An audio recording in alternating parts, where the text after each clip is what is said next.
ఇలా చేయి పట్టేంత మార్కింగ్ వేసుకొని మన చెయ్యి పెట్టడానికి వీలుగా ఉండే విధంగా ఇలా ఫోన్ కానీ పర్స్ కానీ పెట్టుకునే విధంగా 1/2 ఇంచ్ వచ్చే విధంగా కట్ చేసుకోవాలి.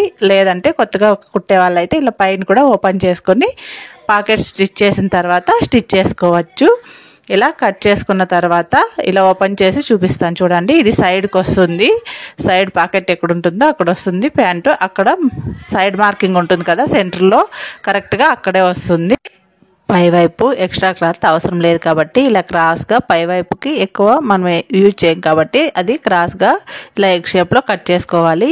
ఇప్పుడు మార్కింగ్ వేసిన పీస్ని ఇలా ఓపెన్ చేసి అది యూ షేప్లో ఇది యూ షేప్లో ఉంటుంది కదా, రెండింటిని ఒక దగ్గర వరకు ఇలా బయట వైపు ప్యాంట్కి బయట వైపు మాత్రమే స్టిచ్ చేయాలి. లోపల వైపు కాకుండా రైట్ సైడ్ బయట వైపు కనిపించే విధంగానే ఫస్ట్ స్టిచ్చెస్ అనేది వేసుకోవాలి. తర్వాత ఇలా బయట వైపు స్టిచ్ చేసిన తర్వాత దాన్ని లోపలికి రివర్స్గా ఉక్స్ పట్టి కాజా పట్టికి లోపలికి మడుస్తాం కదా, ఆ విధంగా ఈ బయట వైపు జాయింట్ చేసిన రెండు వైపుల యూ షేప్ ఉన్న పీస్ని ఇలా లోపలికి